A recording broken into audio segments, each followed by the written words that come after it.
उद्योजकतेत नेमकं हेच माझं चुकतं ह्या कार्यक्रमाच्या 10व्या भागामध्ये मी मोटिवेशनल मधुरा तुम्हा सर्व उत्साही उद्योजकांचं मनपूर्वक स्वागत करते आहे.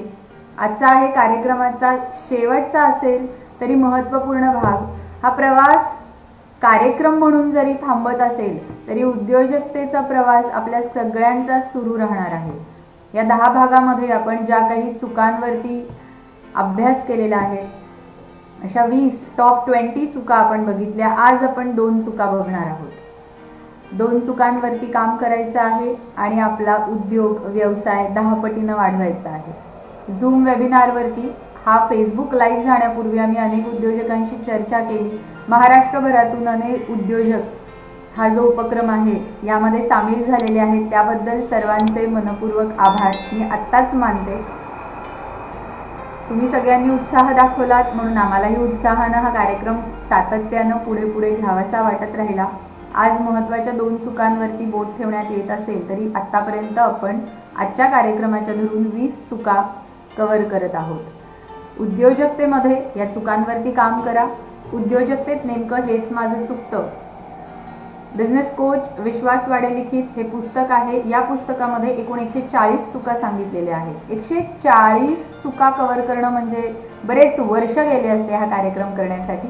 म्हणून आपण टॉप 20, आता टॉप 20 पण खरं तर सगळ्याच टॉप आहेत. मला वाटतं 140च्या 140 टॉप आहेत, पण त्यातूनही आपण काही निवडक चुका घेतल्या आणि त्यावरती इथे उपस्थित विश्वास वाडे सर, जे या पुस्तकाचे लेखक आहेत, बिझनेस कोच आहेत, उद्योजकांना मार्गदर्शन करणं, त्यांचा व्यवसाय वाढवणं, सेल्स मार्केटिंग स्ट्रॅटेजीजमध्ये त्यांना मदत करणं, बिझनेस कोचिंग करणं, यामध्ये त्यांचा हातखंडा आहे.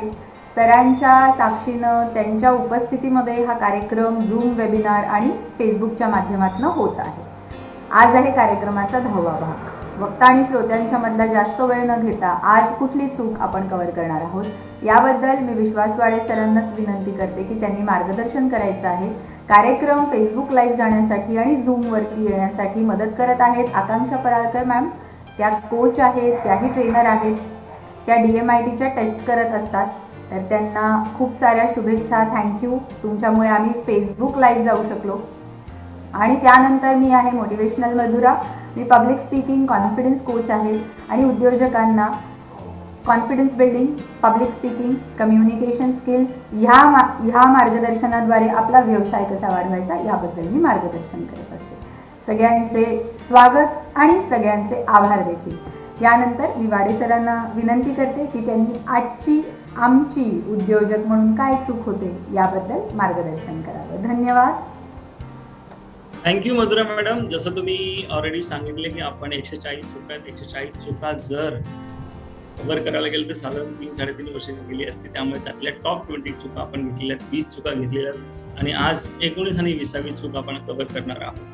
तर त्यातली पहिली चूक आपण बघू आजच्या कार्यक्रमातली. ज्या 10व्या भागामध्ये जी पहिली चूक आपण आज बघणार आहोत आणि ती ना तुमच्या खूप जवळची आहे. म्हणजे आपण कळत न कळत ती करत असतो आणि तुमच्या आवडीची चूक आहे असं मी म्हणेन. आणि ती परत तुम्ही करतही असाल, करत असाल, न कळत करत असाल. कामासाठी योग्य व्यक्तीची निवड न करणे. आता योग्य व्यक्तीची निवड करणे हा तर नंतरचा मुद्दा आहे. माणसंच मिळत नाही, इथून सुरुवात होते. म्हणजे आम्ही अनेक इंडस्ट्रीज बरोबर काम करतो. रिटेल असो, इन्शुरन्स असो, डायरेक्ट सेलिंग असो किंवा तुमचं मॅन्युफॅक्चरिंग असो, सगळ्या इंडस्ट्रीमध्ये एक प्रॉब्लेम कॉमन आहे, म्हणजे माणसं न मिळणं. त्याच्यानंतर हा पुढला तिथून प्रवास सुरू होतो की योग्य व्यक्तीच मिळत नाही असं सगळ्यांचं म्हणणं आहे. आणि हा जेन्युइन प्रॉब्लेम आहे. तर त्याच्यावर आज आपण नाही बोलणार आहोत. आपण आज बोलणार आहोत माणसांची निवड कसं करतात किंवा माणसाची निवड करताना खूप चुकते. आणि आपल्याकडे खासकर जे छोटे उद्योग आहेत, स्मॉल उद्योग आहेत, त्याच्यामध्ये माणूस एकदा भेटल्यानंतर तो आयुष्यभर टिकला पाहिजे हाच खरं तर पहिला पॅरामीटर आहे. तो सोडूनच नाही गेला पाहिजे असंच वाटतं. म्हणजे तो भेटला की बस त्याने कायम आपल्याबरोबरच राहावं. आणि आपल्या सगळ्यांना माहिती आहे कोणतीही नवीन नियुक्ती होते किंवा नवीन माणूस येतो तेव्हा तो त्याची प्रोडक्टिव्हिटी खूप चांगली असते, खूप अलर्ट असतो, खूप चांगल्या प्रकारे काम करत असतो आणि 1-1.5-2 वर्षानंतर जशी तुमची ट्युनिंग होते, जसं त्याचं आणि तुमचं जेलिंग होतं, त्याला सगळे खाच खळगे माहीत पडतात, त्याला तुमचा स्वभाव माहीत पडतो, त्याला तुमचे कस्टमर माहीत पडतात, त्याला तुमचं प्रोडक्ट माहीत पडतं, त्याला सगळं माहीत पडायला लागतं आणि मग तिथून त्याचा डाऊनफॉल सुरू होतो. डाऊनफॉल म्हणजे काम कसं नाही करायचं, कसे गॅप शोधायचे आणि जेवढे पण डेंट लागलेले आहेत ना, ते अशा माणसांमुळेच लागलेले आहेत बिझनेस. हल्लीच आता आमच्याकडे एक SMEs होते, त्यांच्याकडे 12 वर्षापासून असणाऱ्या माणसानेच गुफअप केला, कुठं डेंट मारला बिझनेसला, आणि हे तर मी खूप बघितलेलं आहे. तर मला हे म्हणायचं आहे की आज आपण तुमच्याकडे जी काही माणसं असतील ती 2 पॅरामीटरवर आपण बघतो घेताना. एक तर तो लॉयल आहे का म्हणजे, आणि दुसरा आहे लायक आहे. हे 2 पॅरामीटर असतात. आणि आपला नेहमी कल, आपला म्हणजे SMEचा नेहमी कल हा लॉयल माणसावर जास्त असतो. म्हणजे तो टिकला पाहिजे खूप वर्षानुवर्षे, तर सोडून नाही गेलं पाहिजे, आणि त्याची प्रोडक्टिव्हिटी ही दुय्यम आहे. तो लायक आहे का? तर आज तुमच्या बिझनेसला कशाची गरज आहे? माणसं वर्षानुवर्ष टिकण्याची गरज आहे का परफॉर्मन्सची गरज आहे? माणसं टिकू नये या मताचा मी नाहीये, ती टिकावीत, पण व्हॉट बेसिस? तुमची पहिली प्रायोरिटी, गेल्या 1-2 सेशन मध्ये हा मुद्दा मी बोललेलो, तुमची पहिली प्रायोरिटी आहे तुमचा उद्योग. तो वाढला पाहिजे, टिकला पाहिजे आणि पुढे गेला पाहिजे. मग तो वाढवण्यासाठी लायक माणूस पहिला निवडणं गरजेचं आहे. मार्केटमध्ये उरले सुरलेले माणसं नकोत मला. म्हणजे मी तर खूप SMEsला बघितलं आहे की ते त्यांची जी माणसं नियुक्त करण्याची जी स्टाईल असते ती खूप कम्फर्ट झोन मध्ये राहून असते. म्हणजे त्याने माझं ऐकलं पाहिजे, त्याने मला रिस्पेक्ट केला पाहिजे, तो माझ्यापेक्षा हुशार नसला पाहिजे, त्याने सॅलरी मागितली नाही पाहिजे, तो कमीत कमी सॅलरी मधला असला पाहिजे. झिग झिगलरचं खूप सुंदर वाक्य आहे. तो म्हणतो पहिले, त्यांचं असं म्हणणं आहे की पहिले तुम्ही माणसं बिल्ड करा, माणसंच ऑर्गनायझेशन बिल्ड करतात. तुम्हाला ऑर्गनायझेशन बिल्ड करायची गरज नाहीये, तुम्ही फक्त माणसं बिल्ड करा आणि ती माणसं तुमची ऑर्गनायझेशन बिल्ड करतात. आता माणूसच मी बिल्ड नाही केलं, मी माणूसच असा घेतलाय जो CED क्लास आहे.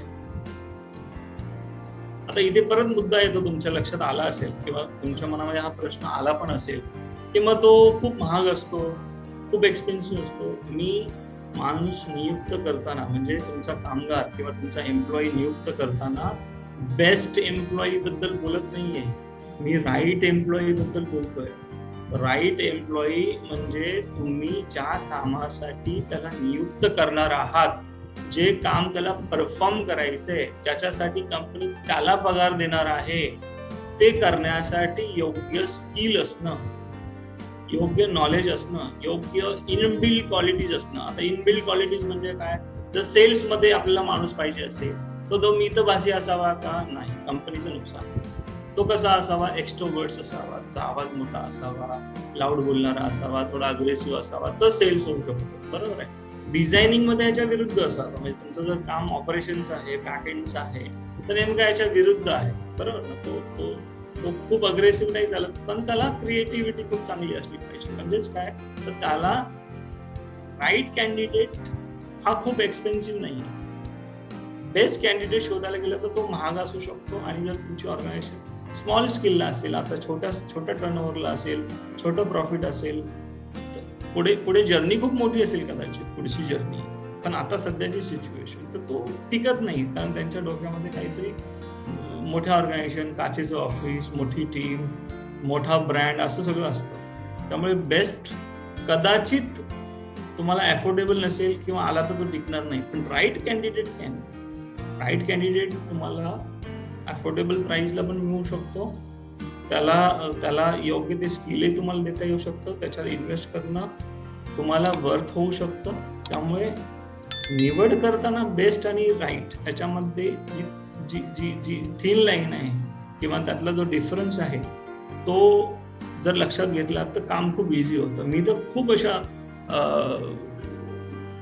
SMEs बरोबर काम केलंय, ज्यांची ग्रोईंग ऑर्गनायझेशन आहे, तिथे ही राईट कॅन्डिडेट घेतात आणि ते खूप ज्याला म्हणून अफोर्डेबल इन्व्हेस्टमेंटला मिळतं.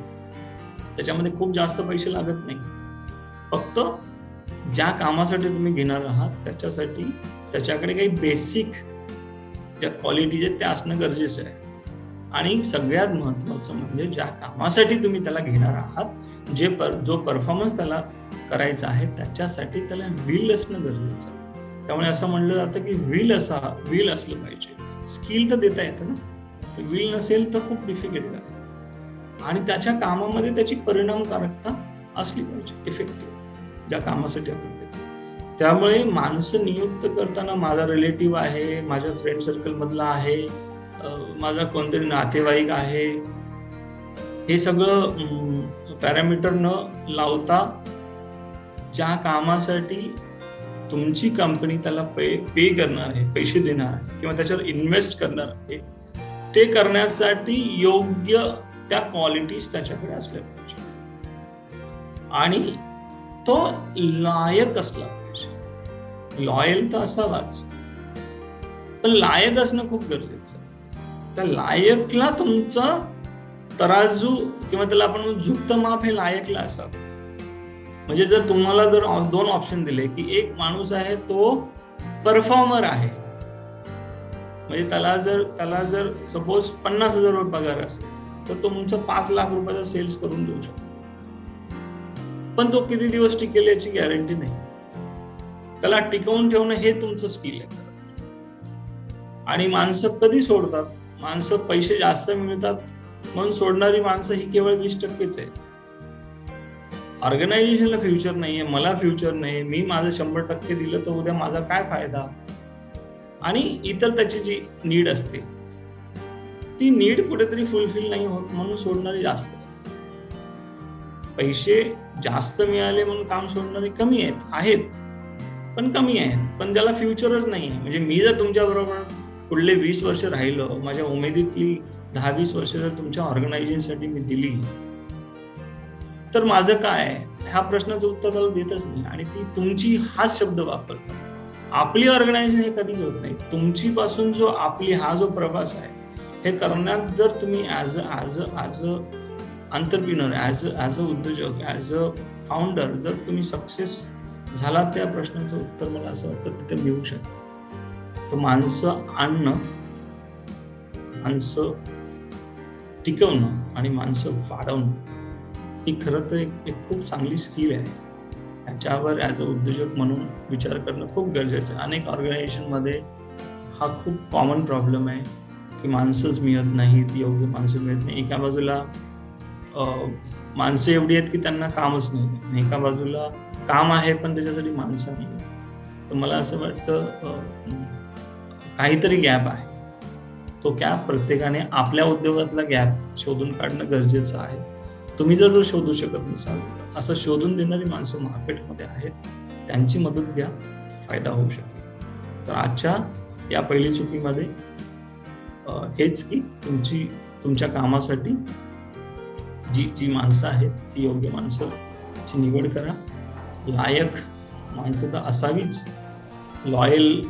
आपण लॉयल माणसांना जो प्रेफरन्स देतो तो देणं काही चुकीचं नाही आहे, पण लायकला झुकतं माप देणं खूप गरजेचं आहे, जेणेकरून ऑर्गनायझेशनवरती लायबिलिटी नाही होणार. अनेक ऑर्गनायझेशनमध्ये हायली पेड माणसं ही लायबिलिटी होतात. याचं कारण काय? त्यांचा परफॉर्मन्स पडायला लागतं. तसं होतं कामा नाही. आणि बेस्ट माणसं तर परफॉर्म करतातच करतात, पण बेस्ट माणसं छोट्या ऑर्गनायझेशनमध्ये जास्त वेळ टिकत नाही आणि त्यांना टिकवून ठेवणं हीच खरी कसरत होती. त्यामुळे राईट कॅन्डिडेट सिलेक्ट करण्यावर जर तुम्ही जोर दिला त्याचा फायदा नक्कीच तुमच्या उद्योगाला होऊ शकतो. तर मधुरा मॅडम, दॅट्स इट. मला असं वाटतं काही प्रश्न आपण घेऊया. इट वॉज व्हेरी नाईस की आजचा मुद्दा खरंच खूप महत्त्वाचा आहे, कारण काम करताना, व्यवसाय करताना आपण एकटाच व्यवसाय करणं हे चुकीचं आहे.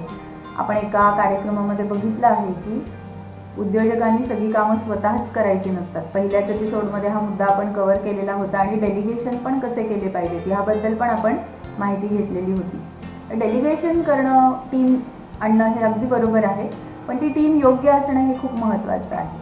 आपल्यापेक्षा हुशार माणसांसोबत जर आपण काम केलं तर अर्थातच आपला व्यवसाय हा हुशारच असणार आहे.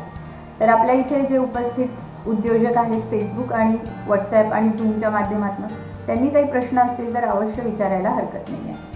मी फेसबुकवरचे पण प्रश्न बघणार आहे आणि इथे पण झूमवरती कोणाला काही प्रश्न असतील तर आपण घेऊया. शेअरिंग करायचं असेल तरी पण घेऊ शकतो. शेअरिंग सुद्धा चालणार आहे.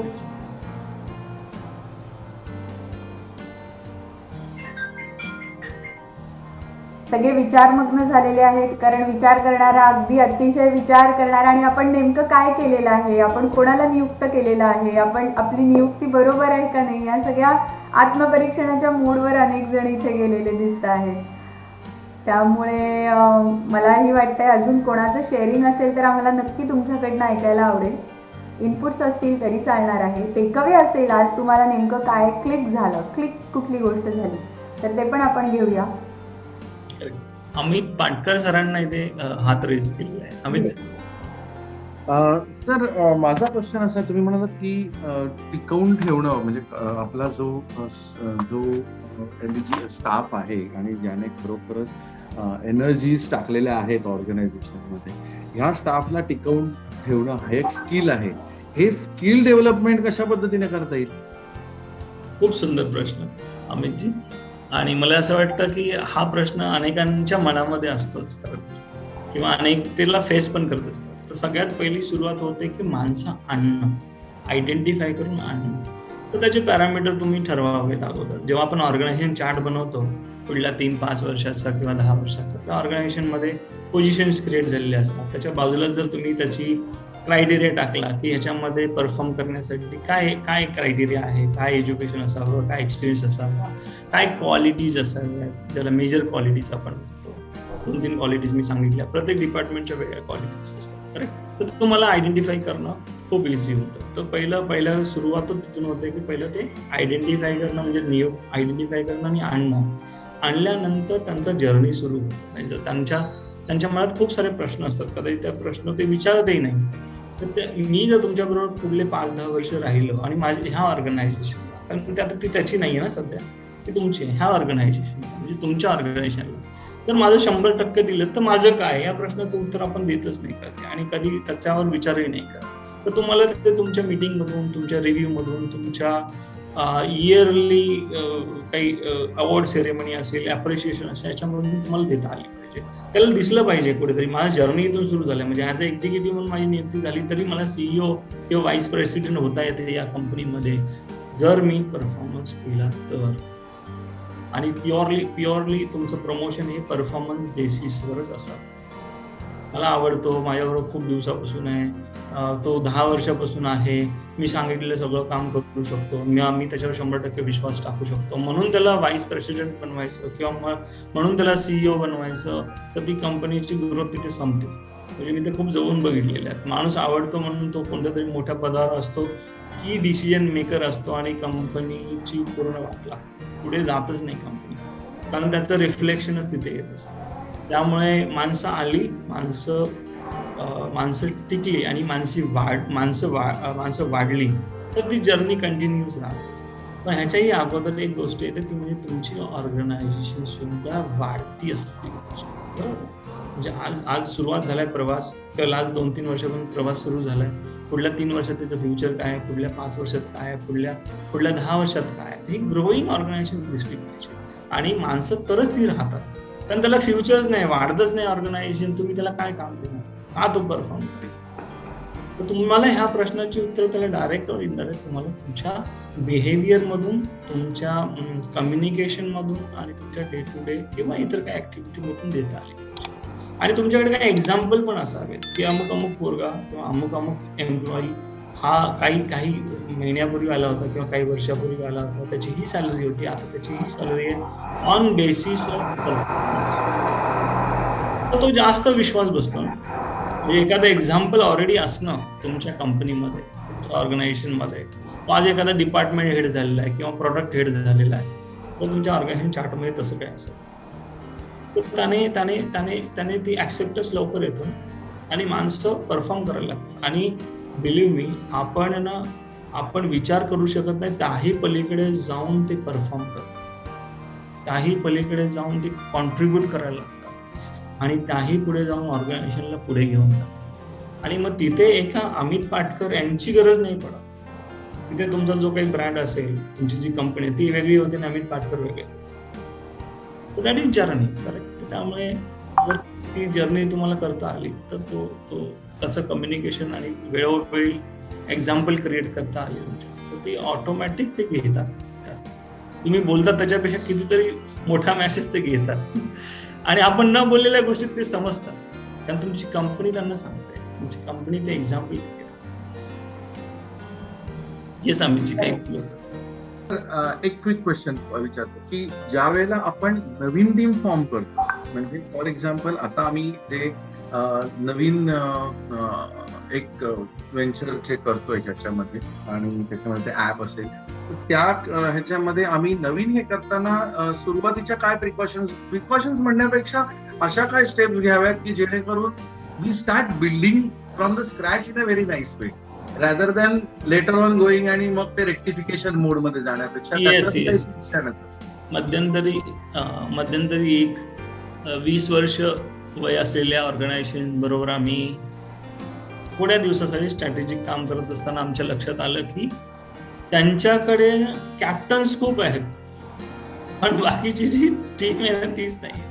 म्हणजे त्यांचे हायली पेड आहेत, 30,000, 40,000, 50,000 अशा पगाराची माणसं खूप जास्त आहेत. म्हणजे 12 पैकी 7 माणसं ही हायली पेड होती. आणि ते हायली पेड असल्यामुळे काय होतं, दुसरं डेजिग्नेशन हायली पेड असल्यामुळे त्यांचा परफॉर्मन्स आणि टीम पण नाही, आणि खाली जी एक्झिक्युटिव्ह लेवलची जी टीम होती ती खूप कमी होती. आणि त्यांची जी मिसिंग पार्ट होता ना, तो आता तुमच्या प्रश्नाचं उत्तर आहे. तर त्यांचा मिसिंग पार्ट होता की माणूस आवडला आणि त्यांनी ठेवून घेतला, माणूस आवडला आणि त्यांनी ठेवून घेतला, माणूस आवडला आणि त्यांनी ठेवून घेतला. कोणाला तरी रेफरन्सने आला होता, कोणाचा तरी वाया त्यांच्या रिलेटिव्हने, मित्राने ते सांगितलं होतं म्हणून ठेवून घेतला होता. त्याने सांगितलं तो तिकडे खूप मस्त काम करत होता, काम सुटले, तो ठेवून घे. तो तिकडे आता त्याचा ट्रान्सफर झाला, त्याला तिकडे जायचं नाही म्हणून ठेवून घे. त्याचा एक्सपिरियन्स खूप चांगला आहे, तो तुला खूप चांगला बिझनेस वाढवून दे. अशा कारणाने त्यांची नियुक्ती झाली, तर कंपनीचे ओव्हरहेड वाढले. पण आता त्याचं करायचं काय हेच माहीत नाही. तर त्यांना मग आम्ही त्यांच्याबरोबर बसून एक ऑर्गनायझेशन चार्ट बनवला, जो की त्यांचा नव्हता. तर तो तुम्ही जो सुरुवातीला जर बनवला ऑर्गनायझेशन चार्ट, पुढल्या 3 वर्ष किंवा 5 वर्षाची तुमची ग्रोथ लक्षात ठेवून, तर तुम्हाला कळेल की कोणत्या क्वालिटीचा माणूस कोणत्या डेजिग्नेशनसाठी घेतला पाहिजे, त्याचा रोल्स आणि रिस्पॉन्सिबिलिटी काय आहे, आणि काय ब्रॅकेट असावं त्याचं, काय काय त्याला परफॉर्म करायचं. त्यामुळे तुम्हाला त्याला रॉंग रिक्रुटमेंट हा एक शब्द आहे, रॉंग रिक्रुटमेंट नाही होणार. रॉंग रिक्रुटमेंट झाली तर त्याचा फटका डेफिनेटली ऑर्गनायझेशनला पडतो. रॉंग रिक्रुटमेंट होतात का? आणि HR सर्व्हिस प्रोव्हाइड करणारे काही एक्सपर्ट आपल्या मार्केटमध्ये किंवा तुमच्या कनेक्टमध्ये असतील, तर त्यांच्याबरोबर बसून जर तो फायनलाइज केला तर त्याचा फायदा नक्कीच ऑर्गनायझेशनला होऊ शकतो.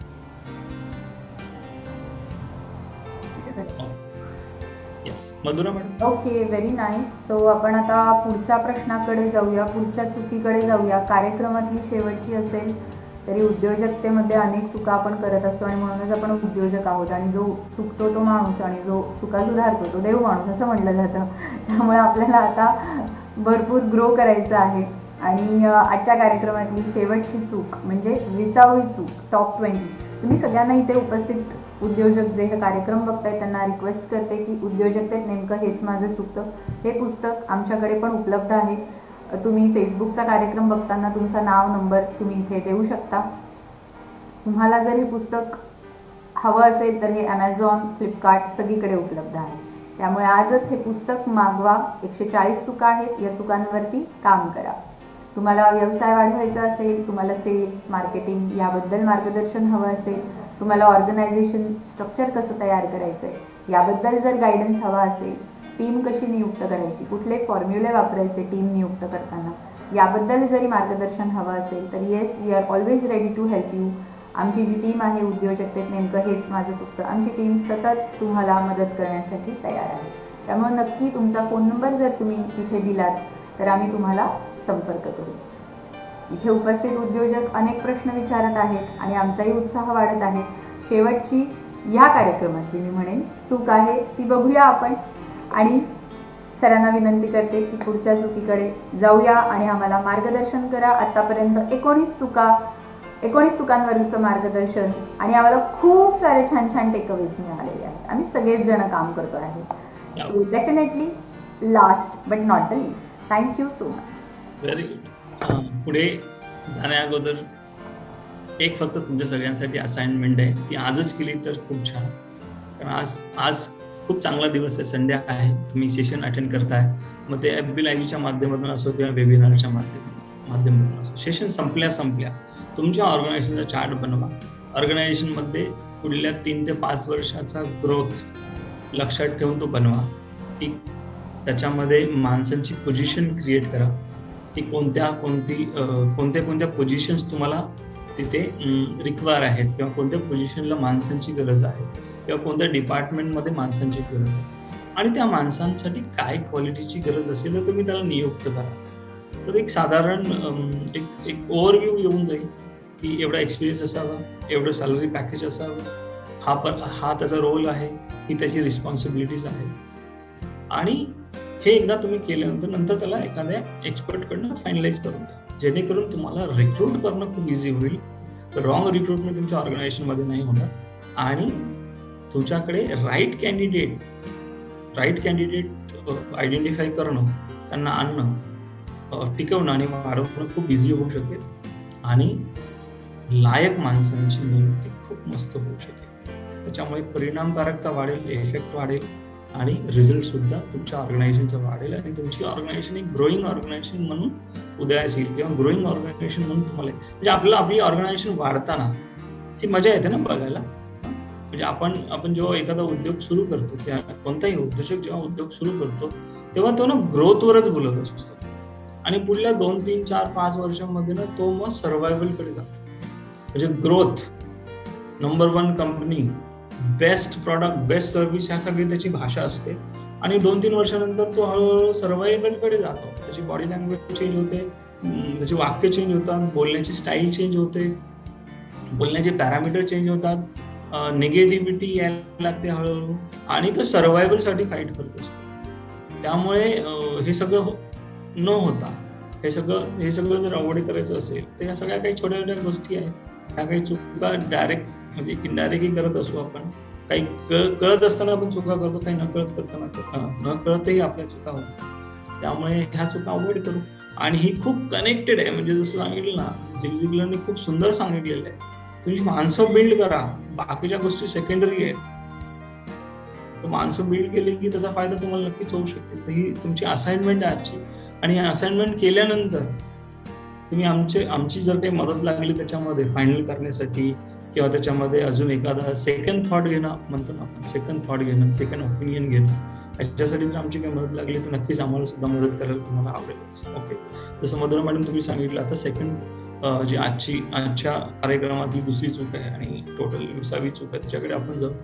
त्या चुकावर बोलायला गेलं तर खूप आहे, 140 चूक आहे. त्यामुळे 3 वर्ष सुद्धा आपल्याला कमी पडतील. पण ज्या काही सांगितल्या त्याच्यावर असाइनमेंट दिलेल्या आहेत त्या तुम्ही करा. एवढ्या जरी तुम्ही कमी केल्या चुका तरी मला असं वाटतं हा जो कार्यक्रम गेले साधारण 2.5 महिने चालू आहे, तर त्याची एक समाधानाची पावती आम्हाला आणि आमच्या टीमला मिळेल असं वाटतं. पुढली चूक, ग्राहकांच्या समाधानाचा व आवश्यकतेचा विचार न करता त्याला आपल्याकडे जे अवेलेबल आहे त्या वस्तू किंवा सेवा विकणे, ब्रॅकेटमध्ये चिटकवणे. ही जर तुम्ही चूक करत असाल तर तुम्ही खरंच खूप मोठी चूक करत. कारण मी अनेक ठिकाणी असं बघितलेलं आहे की त्यांच्याकडे सेल्स म्हणजे चिटकवणं याच अँगलने बघितलेलं. म्हणजे एखादी लीड आली किंवा एखादा प्रॉस्पेक्ट आला तर त्याला गरज असो किंवा नसो, आपल्याकडे जे काही अवेलेबल आहे ते त्याच्या गळ्यात मागणं. माझा सेल झाला पाहिजे, मी टिकलो पाहिजे, मी जिवंत राहिलो पाहिजे, माझा गल्ला भरला पाहिजे, माझं टार्गेट अचीव झालं पाहिजे. आणि दिस इज वन टाइम ट्रान्झॅक्शन, एकदाच. आणि असं म्हणलं जातं की एक समाधानी ग्राहक हा 3 जणांना सांगतो की अरे वा, काय जबरदस्त प्रॉडक्ट आहे मधुरा मॅडमचं. मी त्यांच्याकडे गेलो ना, 100% कॉन्फिडंट असा वाढला, विचार नका. झोपेतही उठवलं तरी मी बोल. 4 तासामध्ये मी ना स्टेजवर बोलायला शिकलो. 50 उद्योजकांसमोर मी माझ्या बिझनेसचं 1 मिनिटात प्रेझेंटेशन द्यायला शिकलो. मी सेल्स मध्ये क्लोजिंग करायला शिकलो. मी इन्व्हेस्टमेंट आणायला शिकलो, इन्व्हेस्टरला कन्व्हिन्स करायला शिकलो. एवढ्या कॉन्फिडन्स. असं तो 3 जणांचा. मी आकांक्षा मॅडमकडे DMIT केली आणि वा काय जबरदस्त रिझल्ट. त्यांनी सांगितलेल्या 98% गोष्टी एकदम परफेक्ट, सेम पर्सनॅलिटी. आणि मी माझ्या मुलांचं आणि रिलेटिव्हचं पण DMIT त्यांच्याकडे करतो. हे कधी होतं? जेव्हा कस्टमर खुश होतो. किती जणांना? 3 जणांना. आता याच्या विरुद्ध, त्याला गरज नाही आणि तुम्ही एखादं प्रॉडक्ट त्याला दिलं आणि तो त्याच्यामध्ये खुश नाही, किंवा तुम्ही जे सांगितलं होतं ना, एक्झॅगरेटेड सेल्स साठी, पैसे मिळण्यासाठी, कस्टमर मिळण्यासाठी, तुमचं टार्गेट अचीव करण्यासाठी, त्यातले 80% पण त्याला नाही मिळत. तो 10 जणांना सांगतो, त्या माणसाकडनं जाऊन तो घेऊ नकोस प्रॉडक्ट, याची सर्व्हिस बरोबर नाहीये, हा माणूस बरोबर नाहीये, हा ब्रँड बरोबर नाहीये, त्यांची गुणवत्ता बेकार आहे. असं किती जणांना सांगतो? 10 जणांना. म्हणजे खुश असेल तर फक्त 3 जणांना, नाखुश असेल तर 10 जणांना. सो मग आपल्याकडे काय होतं? मग रोज कस्टमर शोधायचा, एक प्रॉडक्ट विकायचं, इनफॅक्ट गळ्यात मारायचं आणि बाय बाय करायचं.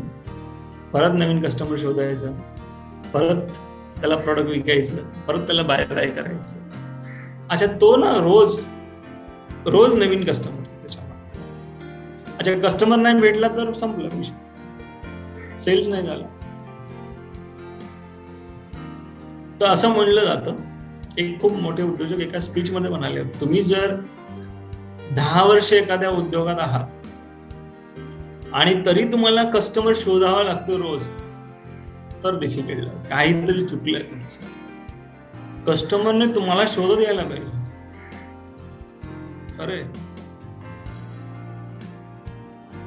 आणि हल्ली तर एवढ्या सिस्टम्स, माझ्या एका पुस्तकामध्ये त्याचा उल्लेख आहे, कस्टमर इम्प्रुव्हमेंट सिस्टीम, म्हणजे कस्टमरचा जो एक्सपिरियन्स इम्प्रुव्हमेंट सिस्टीम तुमच्याकडे आहे का? अशी ती कॅप्चर होते का कुठे? म्हणजे आज जो कस्टमर आला होता त्याची सॅटिस्फॅक्शन लेवल किती आहे, तोच कस्टमर 6 महिन्यापूर्वी माझ्याकडे आला होता तेव्हा त्याची कस्टमर सॅटिस्फॅक्शन लेवल किती होती, त्याच्यामध्ये इम्प्रुव्हमेंट होते का कमी होते ती, याचं गणित आहे का आपल्याकडे? मोजण्याची काही पॅरामीटर आहे का?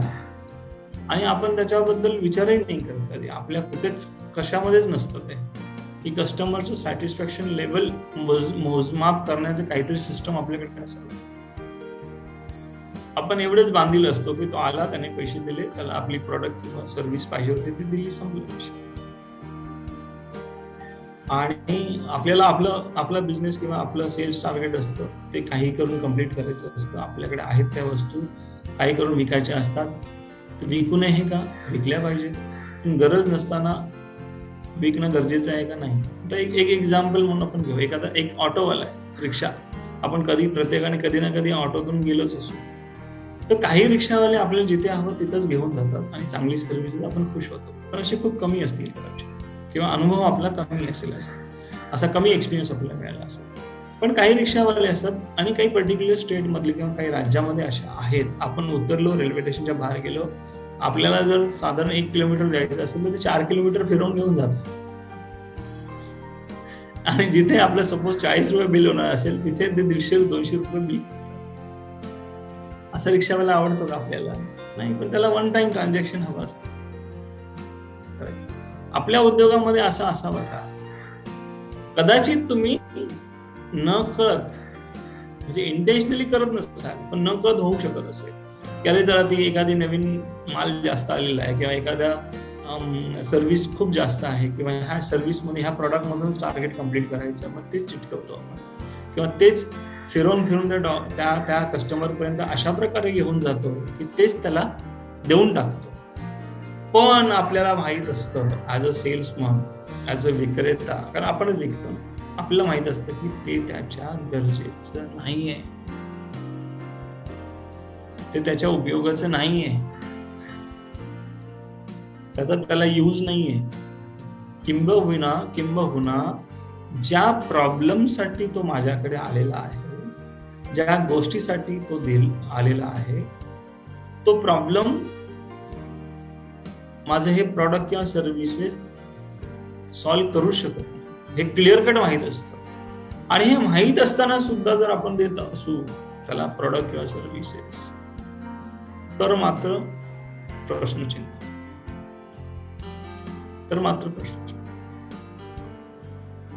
मग तुम्ही म्हणाल की मग आम्ही त्यांना प्रॉडक्ट किंवा सर्व्हिसेस आमच्या विकायच्या की नाही विकायच्या? ऑफकोर्स विकायच्या, पण त्याची गरज असेल तर. आता काय होतं, अनेक कस्टमरच्या बाबतीत असं होतं की त्यांना त्यांची खरी गरज माहित नसते, त्यांना काहीतरी प्रोडक्ट हवं असतं समाधान देणारं त्यांच्या समस्येचं. तेव्हा त्यांच्याबरोबर बसून जर त्यांच्याशी बोलून जर त्याची नीड आयडेंटिफाय केली आणि त्याला गाईड केलं तुम्ही, हे तुमच्या कामाचं, हे तुमच्या कामाचं नाही, हे माझ्याकडे आहे पण हे माझ्याकडे नाही आहे, हे कुणाकडे तरी मिळू शकेल दुसऱ्याकडे, तर तो तुमचा एक loyal customer, long term customer होऊ शकतो.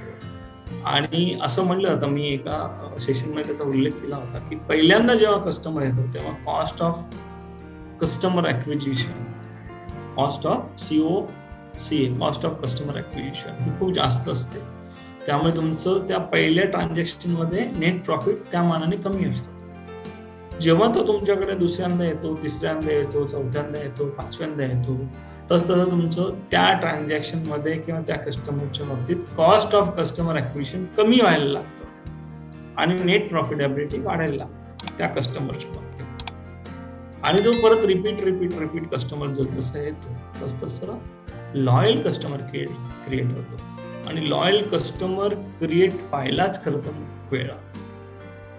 लॉयल कस्टमर म्हणजेच तुमचा बिझनेस आहे, लॉयल कस्टमर म्हणजेच तुमचं गुडविल आहे, पत ज्याला आपण, आणि त्याच्यावर तुमचं व्हॅल्युएशन किंवा त्याच्यावर तुमचा ब्रँड मोठा होणं हे सगळं आहे. त्यामुळे तुमच्याकडे येणाऱ्या प्रॉस्पेक्टचा किंवा लीडचा, त्याच्या समाधानाचा किंवा आवश्यकतेचा विचार करूनच त्याची नीड काय, खरी नीड काय आहे, तेच प्रॉडक्ट किंवा सर्व्हिसेस त्याला द्या. तसेच नसतील तुमच्याकडे किंवा तुमचे प्रॉडक्ट त्याच्या गरजेचे नसतील तर जबरदस्ती उगाच त्याच्या गळ्यात मारू नका.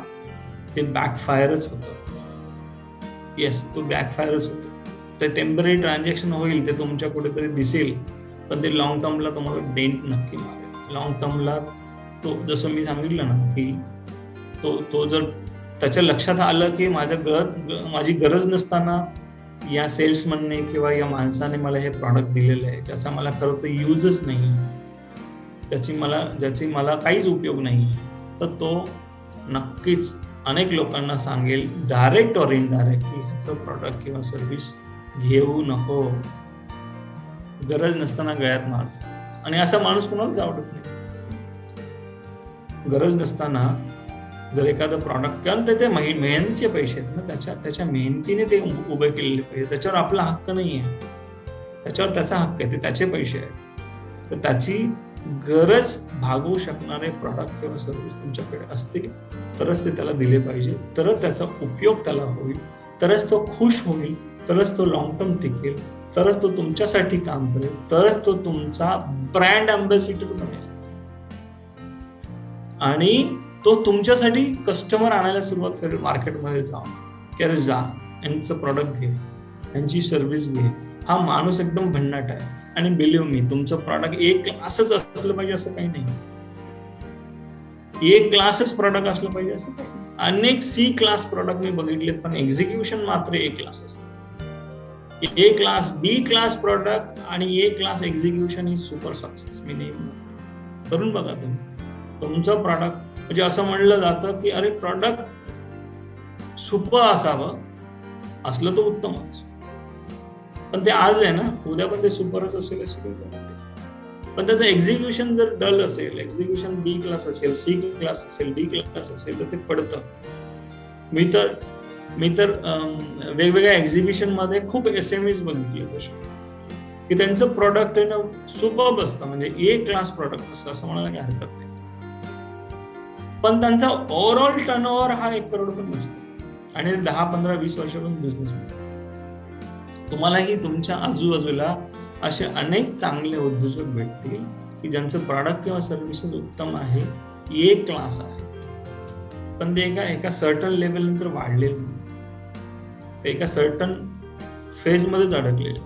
तेवढंच आहे, कारण त्यांचं एक्झिक्युशन आहे ना ते बी क्लास आहे, सी क्लास आहे, त्याच्यावर त्याचा फोकसच नाही. कनेक्ट तो कस्टमरशी असावा, कस्टमर खुश असला पाहिजे. शेवटी पैसे तोच देणार आहे. पैसे देणारा माणूस खुश नसेल तो परत पैसे देईल का? आणि जरी त्याने दिले ना खुश होऊन, तर ते तुमच्या काही कामाचे नाही. बिलीव्ह मी, तुम्ही या गोष्टी किती मानता मला माहित नाही. त्याने खुश होऊन पैसे दिले पाहिजे. वा काय जबरदस्त. आणि त्याला पैसे देताना नेहमी ना असं फिलिंग आणलं पाहिजे, अरे खूप कमी दिले मी पैसे.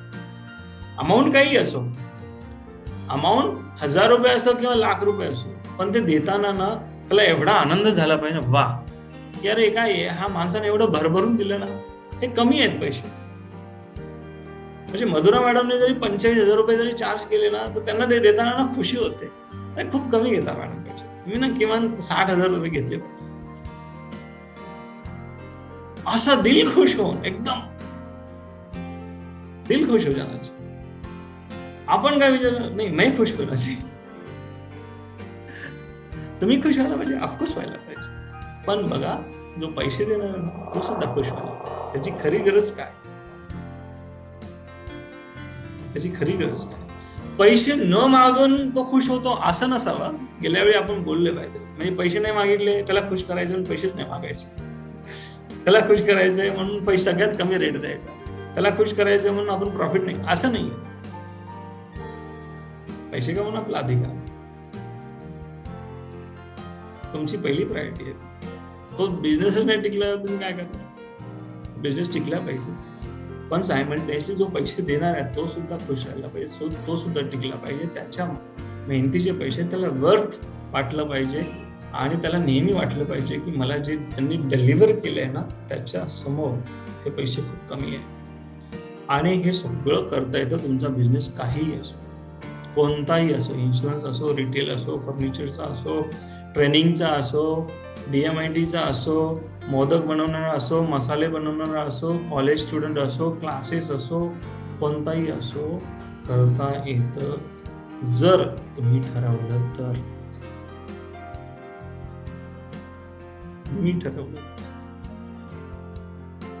त्याची सुरुवात तुमच्यापासून होते आणि तुम्ही करत असाल तर उत्तम आहे. जे उत्तम असतं ते अजून उत्तम करता येतं.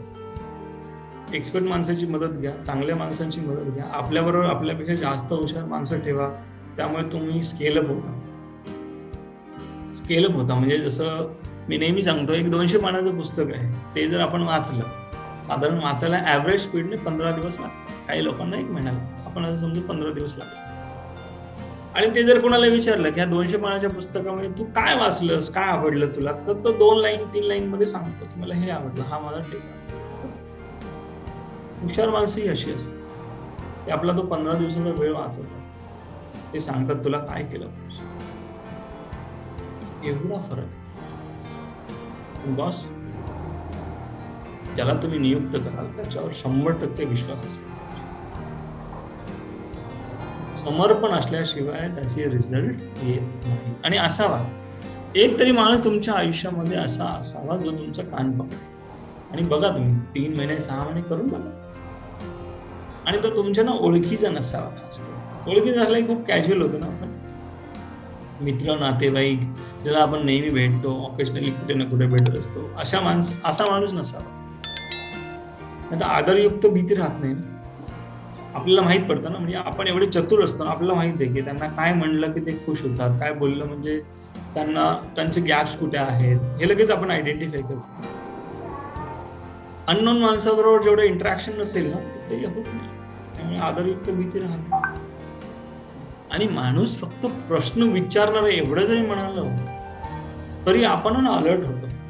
अरे हा आता काय प्रश्न विचारू शकतो, आपण काय तयारी केली पाहिजे, त्याच्या रिव्ह्यू मध्ये काय विचारतील, काय सांगितलं पाहिजे, सेल्स का नाही झाला, कस्टमर का नाही आला, प्रोडक्ट नवीन का नाही आले, डिग्रोथ का दिसतोय, फायनान्स का घेतला, हायर रेट ऑफ इंटरेस्ट का घेतला, तो माणूस 60,000 पगार देऊन का नियुक्त केला, त्याची रिकव्हरी कशी, मग त्याचा ब्रेक इव्हन काय, त्याचा रोल्स काय, त्याची रिस्पॉन्सिबिलिटी काय, ती रिकव्हर कशी होणार, पे बॅक पिरियड काय असेल, फ्रँचायझी कधी विचारत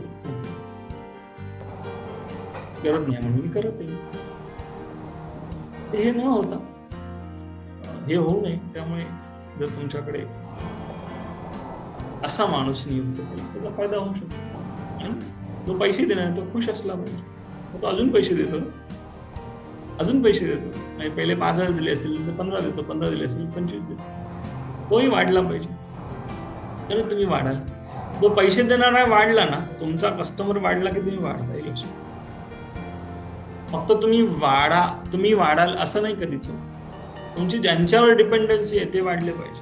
म्हणजे तुमचे एम्प्लॉई असतील, तुमचा कस्टमर असेल, B2B असेल तर तो असेल, B2B मध्ये तुमचा बिझनेस असेल, तो बिझनेस मध्ये तुमचं ज्याच्यामध्ये कॉन्ट्रीब्युशन आहे. आणि ठरवलं की बेस्ट करता येतं. फायदा काय ठरवून बघा तुम्ही. मी तर खूप जवळून बघितलं. आमच्याकडे कोचिंगसाठी काही फर्म आले होते. आम्ही त्यांच्याबरोबर करत नाही. जर चिटिंग करत असतील तर आम्ही करत नाही. ते म्हणाले आम्हाला मार्केटमधून सेल खूप आहे म्हणे, आमच्याकडे सेलची काही कमी नाही. तर मी विचारलं मग तुम्ही माझ्याकडे कशासाठी आलं? नाही म्हणे पैसे टिकत नाही आमच्याकडे, पैसे येतात आणि जातात खूप. आम्ही त्यांच्याबरोबर 3 महिन्याची असाइनमेंट केली. तर आम्हाला त्यांच्या व्हॅल्यू सिस्टममध्ये एक गोष्ट कळली की ते देताना एक वेगळं प्रपोजल देतात त्यांच्या कस्टमरला, पण ते डिलिव्हर नाही करत. तर मी त्यांना विचारलं असं का? पैसे नाही भरणार. मार्केटमध्ये सगळ्यात कमी कोटेशन आमचं असतं, आम्हाला कोणी भेटच नाही करू शकत. मला मग प्रॉफिटेबिलिटी कशी निघते? म्हणे चिटिंग करू. म्हणजे ते असं नाही म्हणाल चिटिंग करून, कमी डिलिव्हर करतो असं म्हणाल. मला ऑडिटमध्ये म्हणजे आम्हाला माहिती आहे ना ऑडिटमध्ये कसं नाही पकडत, कुठे नाही पकडत. तुम्ही समाधानी आहात का? नाही, सेल झालं पाहिजे. मार्केटमध्ये हेच चालतं आमच्या.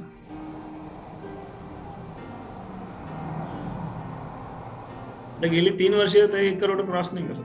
खूप त्रास. मी म्हणाला बघा, जर कोणी तुम्हाला आजपर्यंत ऑडिटमध्ये नाही पकडलंय तर ते तुमचं नशीब आहे. पण कोणीच पकडणार नाही असं जर तुम्ही विचार करता तर तुमचा भ्रम आहे. 15 दिवसापूर्वी त्यांचा फोन आला म्हणे माझे 5 लाख रुपये अडकले, डिलिव्हरच नाही करू शकलं म्हणे. करू शकणार नाही कसं आहे, आणि ती वाढणारही नाही. आणि तर आपला विषय आजचा आहे की तुमच्या ज्या कस्टमरकडे त्याच्यासाठी पैसे तुम्ही घेता तो समाधानी असला पाहिजे. त्याच्या आवश्यकता असेल तर तुमचे प्रॉडक्ट किंवा सर्व्हिस विका, नसेल तर नाही म्हणायला खूप मोठं लागतं, खूप मोठी डेअरिंग लागते. नाही म्हणाला हे माझं नाही, आम्ही नाही करू शकत, you are not my customer. आलात तुम्ही तर आपण चहा कॉफी पिऊ, असं काही लागलं सांगा, आम्हाला तुमच्यावर काम करायला आवडेल, पण हे मी डिलिव्हर नाही करत. हा पण ते माझी मैत्रीण आहे किंवा आमचे जे कलिग आहेत किंवा आमच्या ओळखीचे आहेत ते मात्र ते करतात. मी त्यांना पाहिजे तुम्हाला कनेक्ट करून, मी नाही करत. हे तुम्ही म्हणालात ना तरी तुमची इमेज खूप मोठी बिल्ड काय माणूस. Okay, so that's it. मला असं वाटतं याच्याशी रिलेटेड काही प्रश्न असतील तर आपण घेऊ आणि पुढे जाऊ. येस, सो आजचा टॉपिक खरंच खूप छान आहे. आपल्याला काय विकायचं आहे, इथे समोरच्याची काय गरज आहे ते जाणून जर आपण त्याची विक्री केली तर आपण सेल्समन नक्कीच नाही आहोत. आपण त्याचे ॲडवायझर आहोत, मेंटॉर आहोत, आपण त्याचे कोच आहोत, आपण त्याचे वेलविशर आहोत. या भूमिकेतूनच आपण आपल्या क्लायंट बरोबर डील केलं पाहिजे. म्हणजेच ती डील ही लॉंग टर्म असणार आहे, आपले रिलेशनशिप्स हे लॉंग टर्म असणार आहे. 10,000चं देऊन सुद्धा व्हॅल्यू ॲडेड सर्व्हिस जर आपण दिल्या, सरांनी अजून एक खूप छान मुद्दा कव्हर केला की 10,000चं आपण दिलंय पण त्याला असं वाटलं पाहिजे की 1 लाख रुपीजचं मला मिळालेलं आहे, त्याचा आनंद मला वाटतं ते खरं आपल्याला मिळवायचं आहे. याच्यासाठी डेफिनेटली जर आपल्या मिशनवरती आपलं मिशन विजन क्लिअर असेल तर ह्या गोष्टी नक्कीच होतील, की आपण शिवलेला कोट त्यामध्ये समोरच्याला बसवायचा आहे का समोरच्याला बसणारा कोट आपल्याला शिवायचा आहे. हे जर आपण लक्षात घेतलं विक्री करताना तर मला वाटतं ते जास्त इफेक्टिव्ह असणार आहे. यामधून आपल्याला एक लॉंग टर्म क्लायंट, आपल्या मिशनचं काम आणि त्याचबरोबर आपला व्यवसाय, ह्या सगळ्यामधून जो मिळणारा आनंद आहे तो मला वाटतं 10 पटीनं मोठा असणार आहे. खूप छान मुद्दे होते आजचे. दोन्ही मुद्दे मला वाटतं खूपच छान होते. दोन्ही चुका जर आपण करत असणार आहोत तर आजपासूनच या आपल्याला थांबवायच्या आहेत. आपल्या शेड्यूल्स, आपलं प्रॉडक्ट, आपल्या किमतींचा analysis, product analysis, price analysis सगळं तुम्ही करायचं आहे. यामध्ये तुम्हाला कुठलीही मदत लागली, तुम्हाला प्रॉडक्टची प्राईस ठरवायची आहे पण जमत नाही आहे, तुम्हाला मार्केट बघायचं आहे पण जमत नाही आहे, तुम्हाला कॉम्पिटिटर ॲनालिसिस करायचं आहे पण जमत नाही आहे, प्रॉडक्ट डिझायनिंग करायचं आहे आणि कधी कधी अनेक वेळेला असं होतं की मी प्रॉडक्ट तर तयार केलं आहे पण मला कळतच नाही आहे की याची प्राईस किती असली पाहिजे. तर ह्याबद्दल सुद्धा वाडे सर खूपच छान मार्गदर्शन करतात. त्यामुळे तुम्ही नक्कीच आम्हाला टीमला ह्यासाठी विचारू शकता. आम्ही we are always there to help you. फेसबुकवरनं अनेक जणांचे छानशे अशा प्रतिक्रिया आलेल्या आहेत. आपण आधी त्या बघूया. मोहन गोळे पाटील सर म्हणतायत पुस्तक हवे आहे, तर ते नक्की तुमच्यापर्यंत येईल सर. त्यांनी नंबर पण शेअर केलेला आहे. राजशेखर चव्हाण सर म्हणत आहेत की आपण फोकस केला पाहिजे आपल्या बर्निंग प्रॉब्लेमवर, ग्राहकांच्या सेलिंगवरती आपण फोकस नाही केला पाहिजे. अतिशय बरोबर आहे. सचिन पवार सर म्हणत आहेत, त्यांचा प्रश्न आहे sir, how to sell our products, how to find our customer, की विक्री कशी करायची आणि कस्टमर कसा शोधायचा. करेक्ट. मला असं वाटतं याच्या अगोदरचे जर एपिसोड बघितले असतील तर त्याच्यामध्ये त्यांचं उत्तर मिळू शकेल की त्याच्यामध्ये परफेक्ट कस्टमर नावाचा एक कॉन्सेप्ट मी बोललो होतो ओघामध्ये आल्यानंतर. तुमचा परफेक्ट कस्टमर फाइंड आउट करा. परफेक्ट कस्टमर म्हणजेच तुम्ही ॲज इट इज, तुम्ही जसे आहात तसे तुम्हाला ॲक्सेप्ट करणारा एक क्लास मार्केटमध्ये आहे. तर तुम्ही काही दिवसापासून बिझनेसमध्ये असाल, वर्ष, 6 महिने, 3 महिने असं काही असेल तर तुमच्याकडे एक डेटा जमा झालेला असेल.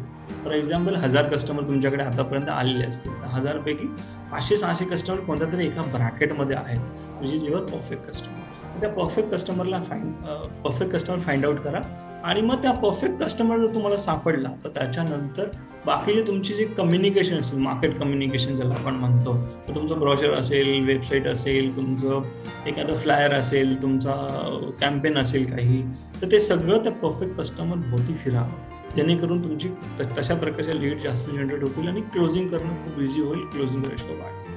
याच्याबद्दल अजून काही डिटेल्स हवे असतील तर आमची किंवा आमच्या टीमची तुम्ही मदत घेऊ शकता. Yes Madhura madam.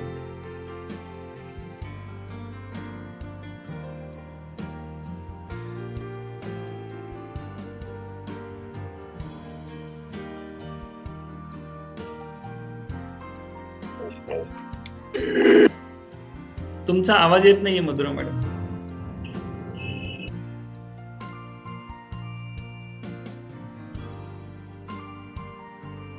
नाही, आवाज येत नाहीये मधुरा मॅडम. अच्छा, विश्वास सर, तोवर मी एक प्रश्न विचारू का? मगाशी रेंजचा प्रॉब्लेम होता त्यामुळे मला नाही विचारता आलं काही. येस येस येस, बोला प्रसाद सर. आम्ही तुमची आठवण काढत होतो. मी म्हणालो प्रसाद सर दिसतात आहे, बोलणं नाही झालं. बोला सर. आपला पहिली जी 19वी चूक हा संदर्भातलं मला विचारायचं होतं. सॅलरी स्केल हे कसं ठरवणं, हे त्याला काही विशिष्ट मेथड आहे? हा एक भाग. आणि आत्ताच्या 20व्या चुकीला धरून मी विचारतो की आपण अपेक्षित दर्जा तर देतोच आहोत, त्यापेक्षा व्हॅल्यू ॲडिशन हा जो आजकालचा शब्द आहे असंही काहीतरी देण्याचा माझा नेहमीच प्रयत्न असतो. व्हॅल्यू ॲडिशन देत असताना ग्राहकाला अधिक चांगलं काहीतरी मिळावं, त्याच्या काळजी पोटी हे काहीतरी मी प्रयत्न करत असतो. बरोबर. पण हल्ली मला अनुभव असा येतोय की व्हॅल्यू ॲडिशन हे गृहीत धरलं जातंय. बरोबर. हा ॲडिशनल काहीतरी देईलच.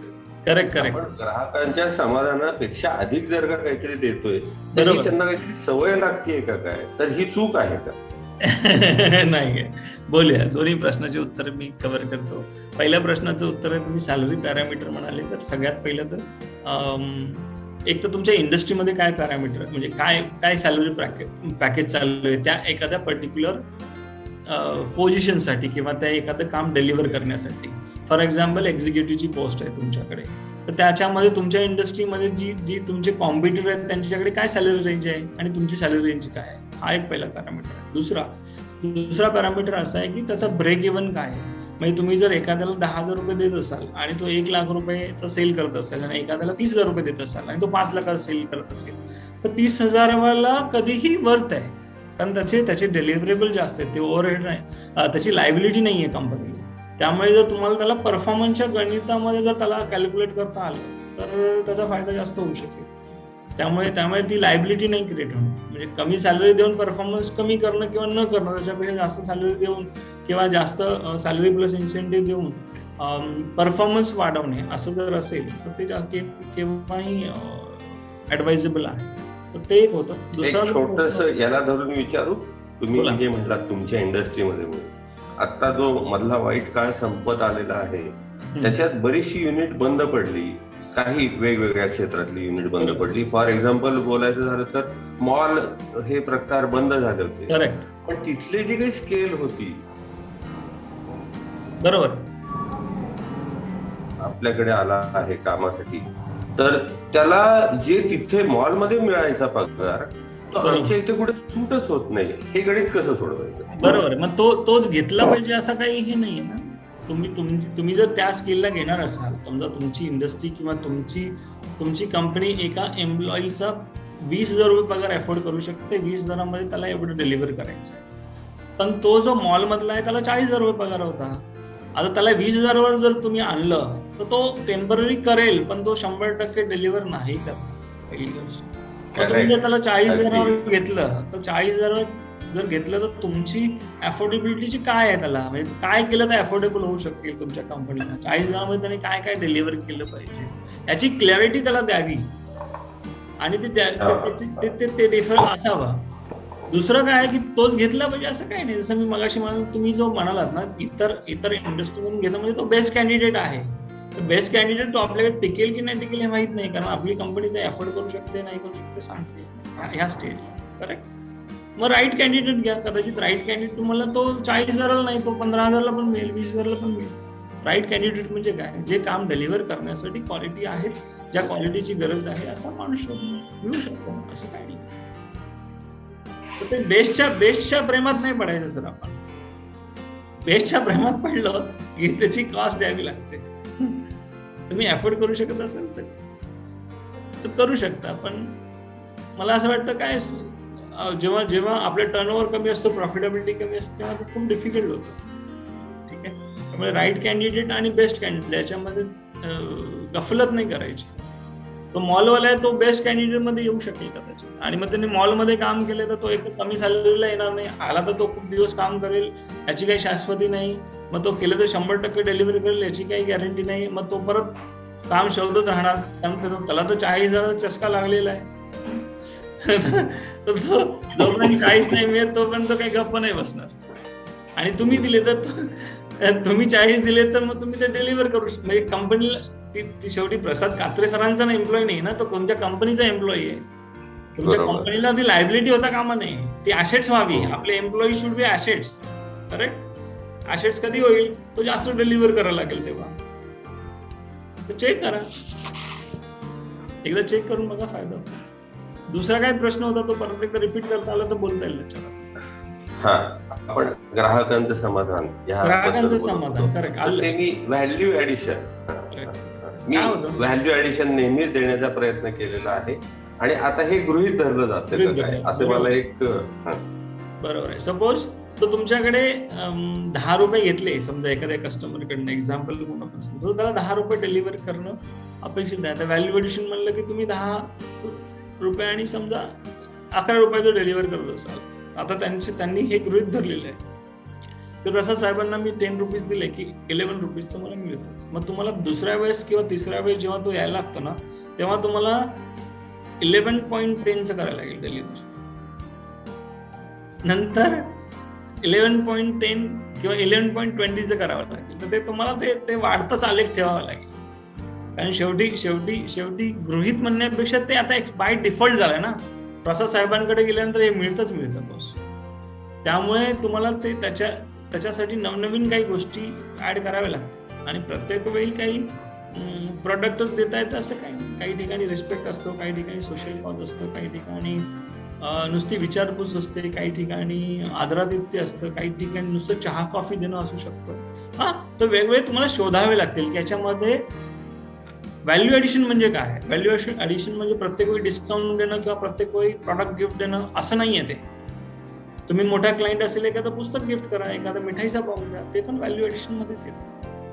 याची कॉस्ट खूप जास्त नाही होणार, अफोर्डेबल कॉस्ट असेल आणि कस्टमर पण राहील आणि त्याला जे व्हॅल्यू ॲडिशनल देण्याची तुमची जी परंपरा आहे ती बाय डिफॉल्ट आता नवीन काहीतरी ऍड होईल अशी जी एक्सपेक्टेशन असते ती पण मिळते. त्यामुळे तुम्हाला आता हा वाव आहे की इथे अजून काम आहे तुम्हाला प्रसाद सर, इथे अजून तुम्हाला स्कोप आहे.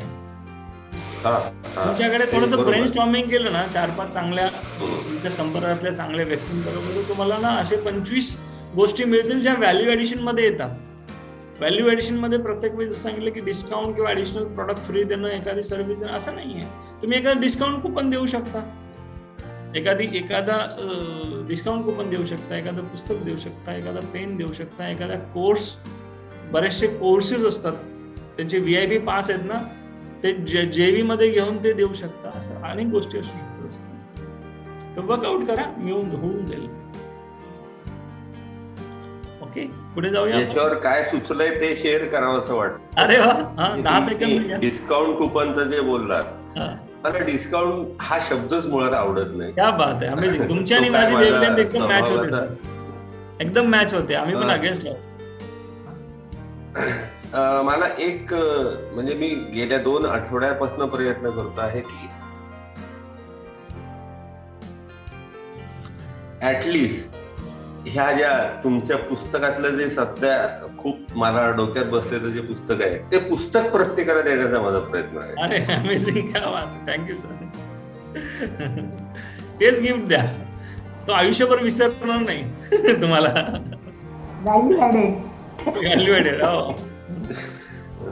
या सो मला एक प्रश्न, व्हेरी नाईस, थँक्यू प्रसाद सर. तृप्ती मॅमचा एक प्रश्न आलेला आहे, कस्टमर सॅटिस्फॅक्शन पॅरामीटर्स कोणते असावेत, ते कसे करावे? तुमच्या कस्टमरला विचारायचं मॅडम, सगळ्यात बेस्ट. तो खूप चांगला माणूस कोण आहे तुमचा कस्टमर, त्याला विचारायचं की काय असेल तर तुम्ही खुश व्हाल. मग तो सांगेल की तुमच्या प्रॉडक्ट रिलेटेड. आता तुमचं प्रॉडक्ट जे आहे, तुमचं प्रॉडक्ट काय आहे? क्लासेस आहेत ना? किड्स प्री स्कूल आहे ना, म्हणजे ते हायजीन असेल, मुलांना काही ॲडिशनल त्याला म्हणू आपण त्याचे अपडेट्स असतील मुलांच्या, त्याच्यामध्ये स्कोर चार्ट असेल. तुम्ही तर एक तर बाय डिफॉल्ट ज्याच्यासाठी तुमच्याकडे ते येतात कारण, तर त्याच्या अलावा काही ॲडिशनल देतात का? ॲडिशनल काही देता येते का बघा त्यांना. त्याला ग्रूमिंग म्हणतो आपण. ॲडिशनल काही टिप्स देता येतात का? पॅरेंट्ससाठी काय देता येईल का बघा. असं काही करता येऊ शकतं. त्यांनाच विचारायचं, ते सांगतील तुम्हाला. किंवा तुमच्या आत्ताचे जे तुमच्यापेक्षा 5 पट मोठा व्यवसाय करतात तुमच्या इंडस्ट्रीमध्ये, ते काय करतात त्यांच्या कस्टमर सॅटिस्फॅक्शनसाठी. कस्टमर बनून जा आणि त्यांची माहिती घ्या, तरी पण कळेल. मी तुम्हाला बेसिक आयडिया येईल, त्यांचे गॅप्स पण कळतील. That's it. बरोबर. अमित पाटकर सरांनी हात रेज केलेला. अमित सर. सर, तुम्ही म्हणालात की एक कस्टमर इम्प्रुव्हमेंट किंवा सॅटिस्फॅक्शन लेवल आयडेंटिफिकेशन हा जो एक तुम्ही कॉन्सेप्ट आता मांडलात, आणि that was really very thought provoking. ह्याच्यामध्ये आपल्याकडे काय सिस्टम्स असू शकतात की जेणेकरून आपण स्वतः अनालाइज करू शकतो? तर तुमच्याकडे असं काही एक्सेल शीट म्हणा किंवा असं काही तुमच्याकडे आहे की ज्याच्यावरती आपण आजचा परफॉर्मन्स आणि काही वीक्स नंतरचा परफॉर्मन्स आपण आयडेंटिफाय करू शकतो? करेक्ट. काय इंडस्ट्री टू इंडस्ट्री चेंज होतात, पण बेसिक गोष्टी काय असू शकतात त्याच्यामध्ये की आता तुमच्याकडे ऑनलाईन प्लॅटफॉर्म आहे, तर ऑनलाईन प्लॅटफॉर्मवर तुम्हाला ॲपचं सॅटिस्फॅक्शन असू शकतं, कारण तो ॲप डाउनलोड नाही झाला किंवा फास्ट नाही झाला तर तो लगेच निघून जातो. ॲप रिलेटेड काय असू शकतं. त्यानंतर प्रॉडक्टची पोझिशनिंग असू शकते, म्हणजे जास्त चालणारे प्रॉडक्ट 20%च प्रॉडक्ट तुम्हाला 80% रेव्हेन्यू देतात. जास्त चालणारे प्रॉडक्ट लगेच दिसले पाहिजे त्याला, असं असू शकतो ना. एखादा प्रॉडक्ट शोधायला खूप वेळ लागतो तर मग सोडून देतो, तो प्रॉडक्ट नाही घेत. किंवा तो ज्याच्या ॲपवर ते लगेच फाइंड आउट होतं अशा ठिकाणी जातो. ॲपचा स्मूथनेस असू शकतो, प्राइसिंग असू शकते, डिलिव्हरीचं जे त्याचं पिरियड असतो, म्हणजे कम्युनिकेशन असेल त्याने त्याची जी बुकिंग आहे आणि त्याच्याकडे डिलिव्हर झालं याच्यामधला जो गॅप आहे किंवा त्याच्यामधलं नोटिफिकेशन आहे, त्याच्यामधलं इन्फॉर्मेशन आहे, ते एक कस्टमर तुमच्याकडे आल्यानंतर म्हणजे प्री ट्रान्झॅक्शन, ड्युरिंग ट्रान्झॅक्शन आणि आफ्टर ट्रान्झॅक्शन, या 3 भागामध्ये त्याला विभागा आणि 4 पॅरामीटर द्या. खूप जास्त पण नसावे, पहिल्या वेगवेगळे असावेत, कदाचित दुसऱ्या वेगवेगळे असावेत. तर प्रत्येक एक्सपिरियन्सच्या वेळेस जर त्याला स्टार देता आले तुम्हाला, किंवा एका प्रश्नाचं उत्तर देता आलं की प्राइसिंग कशा वाटल्या, किंवा ॲपचं स्मूथनेस कसं वाटलं, डिलिव्हरी सिस्टम कशी वाटली, नोटिफिकेशन सिस्टम कशी वाटली, तर हे घेता जर आलं, कॅप्चर करता. फक्त तो इरिटेट होता कामा नये. हल्ली एवढे प्रश्न आपण विचारतो की मग ते इरिटेट होतं, पण ते काहीच सांगत नाही. त्याला जर चांगलं बोलायचं असेल तरी बोला. त्यामुळे त्याच्या कलेनुसार घेता आलं पाहिजे. आणि ते आपल्याकडे मराठीमध्ये तर खूप चांगले शब्द आहेत, एका शब्दामधून त्याची खूप सारी इन्फॉर्मेशन येऊ शकते. असे शब्द किंवा कमीत कमी याच्यामध्ये जर तुम्हाला त्याच्याकडनं तो डेटा कॅप्चर करता आला तर खूप मजा येईल. आणि सेम कस्टमरला ट्रॅक करा, किंवा सेम आता तुमचं लोकेशन, आय थिंक जेवढं आपलं कम्युनिकेशन झालेलं आहे लास्ट टेलिफोन, तुमचा एरिया स्पेसिफिक आहे, तर त्या एरियामधल्या 100-200 कस्टमरला ट्रॅक करा. पुढल्या 2 महिने, 3 महिने, 4 महिने रिपीट बाय, किती वेळेस बाय केलं. वन टाइम ट्रान्झॅक्शनवाल्या कस्टमरला खास कर पकडा, तो का नाही आला, त्यांच्याशी बोला, त्यांच्याशी ते तुम्हाला सगळं सांगू शकते. म्हणजे कस्टमर असा एक माणूस आहे की तो सगळं तुमची बिझनेसची इम्प्रूव्हमेंटची चावीच त्याच्याकडे आहे, फक्त त्याला आपण पकडत नाही. पकडण्याची सिस्टम वेगवेगळी असू शकते, तुम्ही त्याला प्रॉपर पकडलं तर फायदा होऊ शकतो. तर असं ते क्रिएट करता येऊ शकतं. सध्या तुमचे कॉम्पिटिटर, तुमच्यासारखे बिझनेस करणाऱ्या माणसांचं बघा, ते कसे पकडतात त्या कस्टमरला कडनं फीडबॅक कसा कॅप्चर करतात. तर तुम्हाला तिथूनही बऱ्याचशा आयडिया मिळू शकतात. आणि बेसिक गोष्टी असतातच ना, बेसिक गोष्टी तर कोणीही सांगू शकेल. म्हणजे आपणही कोणाचे तरी कस्टमर आहोत, आपण काय सांगू किंवा कोणत्या पॅरामीटरवर त्याला पकडतो. ते 3-4 पॅरामीटर जरी असतील, जे की पॅरामीटर असावेत, म्हणजे त्याच्यावर पूर्ण बिझनेसचा टर्न अराउंड होतो, असेच पॅरामीटर असतात. एकदा बेसिक पॅरामीटर तुम्ही लिहा. आमची काही मदत लागली तर लेट असणं, आम्हालाही आवडेल तुम्हाला मदत करायला. Madhura madam. Yes, thank you so much. मला वाटतं आपण आता कार्यक्रम हा इथेच थांबवतो आहे. सगळ्यांच्या बरोबरचा हा प्रवास खूपच सुंदर होता. सगळेजण इथं उपस्थित राहिलात, कार्यक्रम बघितलात. ह्या आधीचे भाग पण फेसबुकवरती आहेत, तुम्ही केव्हाही ते चेक करू शकता. विश्वास वाडे सर यांच्या फेसबुक अकाउंटवरती तुम्हाला हे सगळे एपिसोड बघायला मिळतील. 10 एपिसोड 10 भागांमध्ये 20 चुका आपण कव्हर केल्या. आज शेवटच्या 2 होत्या. आजच्या दोन्ही महत्त्वपूर्ण चुका आहेत. काम नक्की करा. जो काही टेकअवे तुम्हाला मिळालेला आहे आणि तो टेकअवे जर तुम्ही इम्प्लिमेंट केलात तर डेफिनेटली सक्सेस तुमचाच आहे. आणि त्या यशोगाथा तुमच्याकडून आम्हाला नक्की ऐकायला मिळतील. कुठेही काही मदत लागली तर डेफिनेटली तुमचा फोन नंबर व्हॉट्सॲप, फेसबुक, झूमवरती नक्की शेअर करा. आम्ही तुम्हाला अप्रोच करू. Thank you so much once again. Thank you Vishwas sir, thank you team. सगळ्यांच्या वतीनं परत एकदा मी सगळ्यांचे आभार मानते आहे. तुमच्याकडून सगळ्यांकडनं खूप सारे इनपुट्स, तुमच्या प्रश्नांमधून आम्हाला पण खूप सारी क्लॅरिटी मिळालेली आहे. Thank you once again.